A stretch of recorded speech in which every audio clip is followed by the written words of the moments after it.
Charmouth Beach on the south coast is famous for fossils. In 1811, Mary Anning found a full ichthyosaur skeleton there when she was just 12 years old.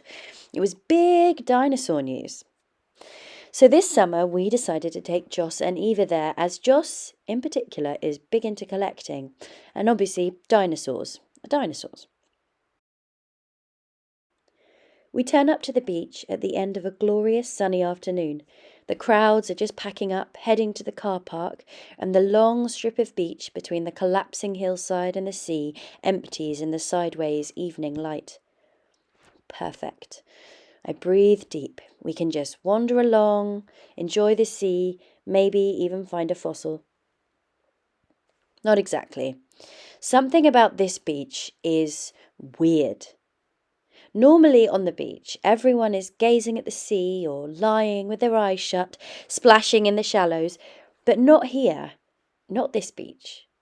On this beach, everyone is walking around looking at the floor, as if they've all simultaneously lost a contact lens. Mate, how annoying would that be on the beach? The air is thick with tension as everyone subtly watches everyone else from the corner of their eye. Have they found a fossil yet? Is it better than what I've found?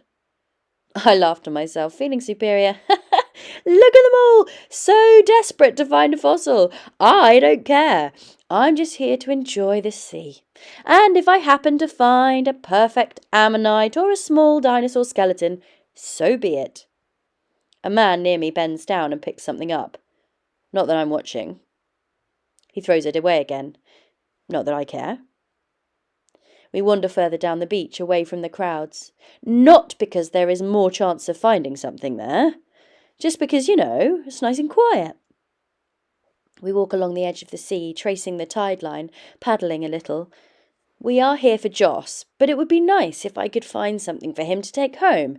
So we talked to an expert who is on the beach doing the rounds. Joss calls him the fossilised man. It suits him. He shows Joss the things he has found on the beach that day. 4 ammonites and something else I forget. Okay, so now I really want to find something. Pretense is tossed out to the sea on the wind, and my head is down with the best of them, scanning every grain of sand. Eva and I walk further and further up the beach, picking up clods of mud to examine them for traces of what may or may not be a tiny ribbed line of an ammonite. More people come up to our quiet end of the beach. Their heads are down too. Pressure hangs in the air. I've got to find it. I've got to find it first. Minutes turn into hours.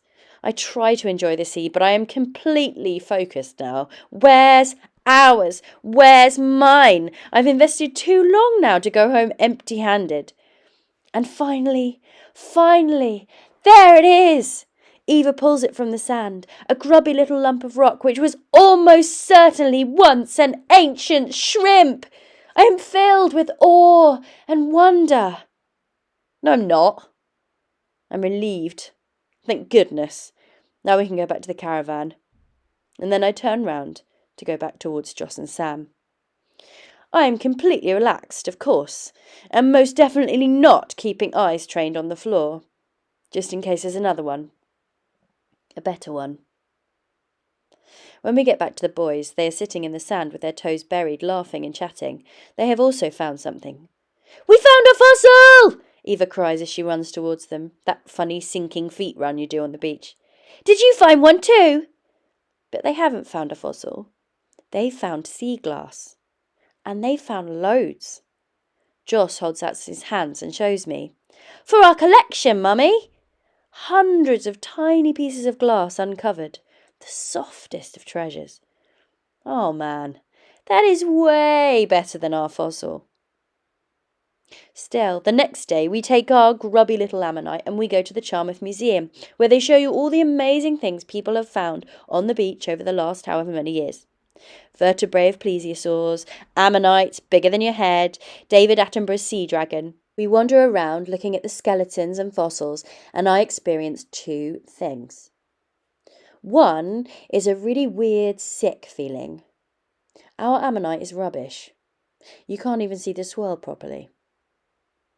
The second is an overwhelming urge to scour the beach day and night until I too have become the proud owner of having found a treasure that deserves a place in the museum. What? I don't even like fossils. What's happened to me? Thankfully, Sam is not affected by the demonic call of the Ammonites, so we have an ice cream instead. Anyone else end up walking along the beach looking at their feet? Searching for the next best thing?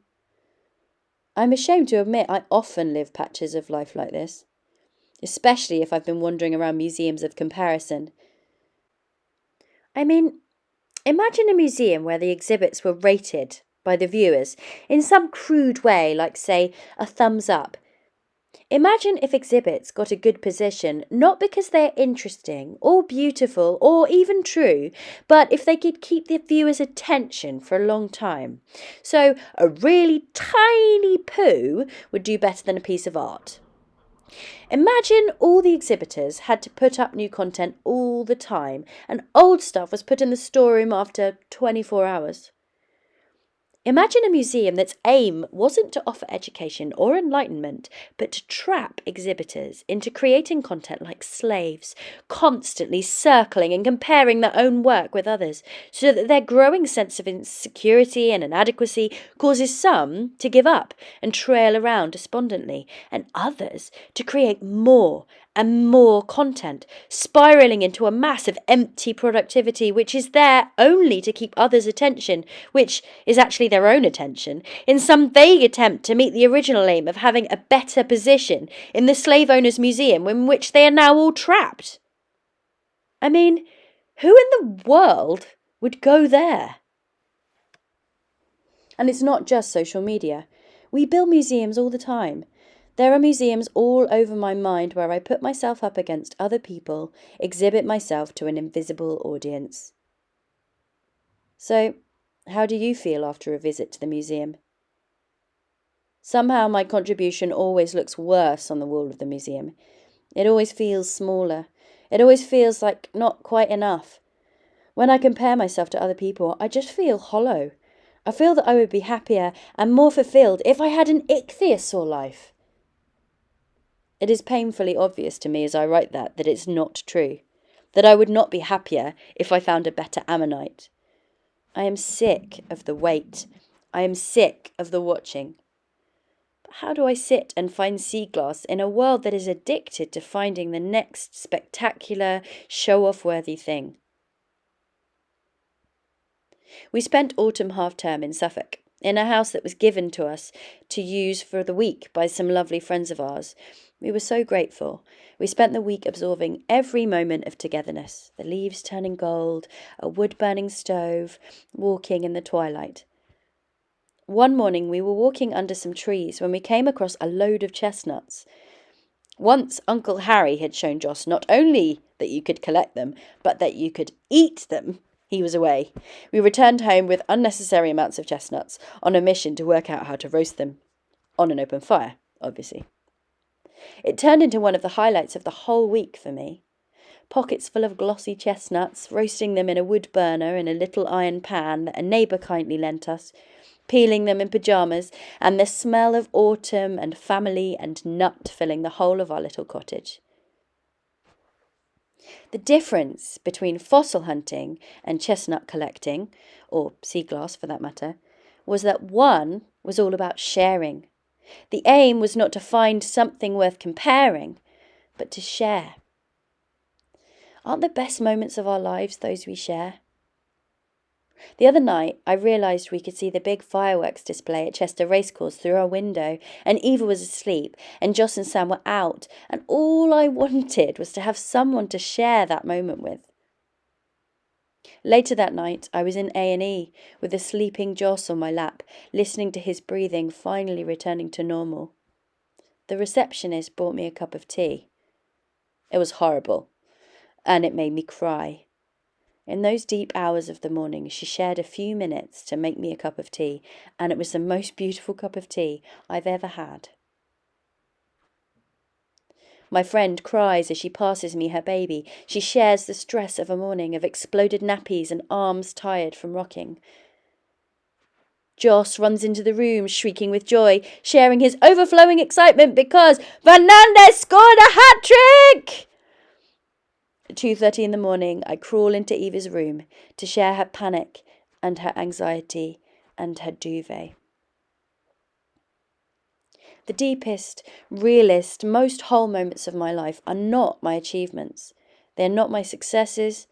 They're not me being very good and loving and sacrificial and doing something amazing for the whole community, the whole world. They're when I share. As I think about these moments, I realise that there is a lot of joy in sharing. Not happiness necessarily, but certainly joy. I'm using this to question myself. If there is no joy in something I'm putting out there, perhaps it's not a moment of sharing at all. Perhaps I'm sharing to get something back. I am not sharing. I am paying. Paying to feel like I mean something. Paying to be someone. The point is, it's not being world class and the next big thing that's going to sort us out, is it? It might make us feel good for a bit, but it's never going to make us whole. It's not being amazingly talented or exceptionally kind or famously popular or undeniably clever or wonderfully successful or even incandescently happy. In the song 525,600 Minutes from Rent, they talk about how you measure a year. In daylights, in sunsets, in midnights, in cups of coffee. I think the conclusion is right. We measure it in love, in moments shared. Be it with God in the quiet of an unpacked morning or a street corner full of people sharing our neighbour's fireworks. I think the word sharing is helpful too because it suggests you are giving what you have. We cannot give and give and give from ourselves and expect to be anything but dried up, can we? I've tried that and it didn't end well. The best things we have to share are an overflow. The result of a loving God pouring out his love on us and us enjoying that with others. They're the result of hanging onto Jesus' heavenly train, or if you prefer, sticking around at his dinner table. Sharing is a life call not because we have to huff and puff and do good things and be nice, look inside ourselves and find something wonderful, but because we are beloved children given good things. And everyone knows sweets taste better when you share them.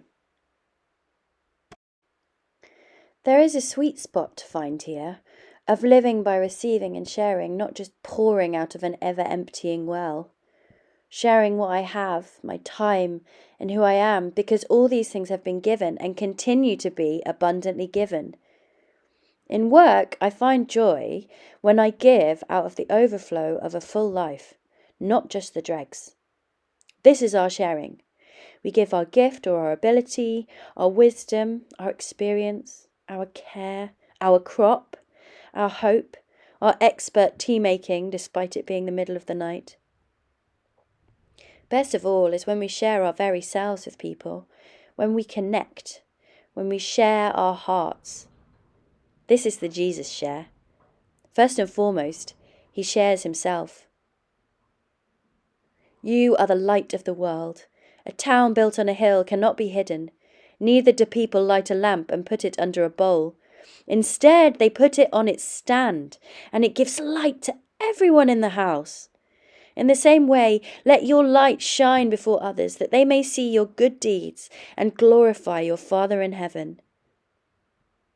Matthew 5:14-16.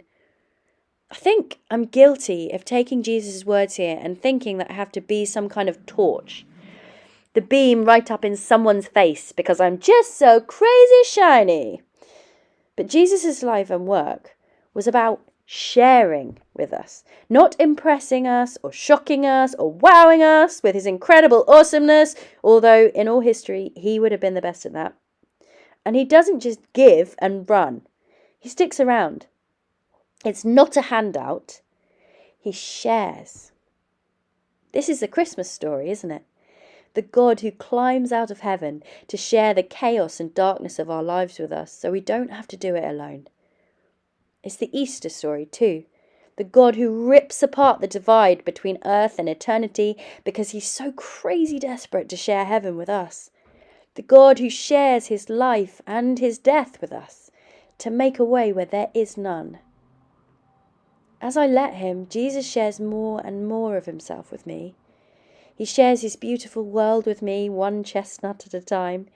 He shares my silence and my raging questions. He shares my darkness. And his sharing brings the light.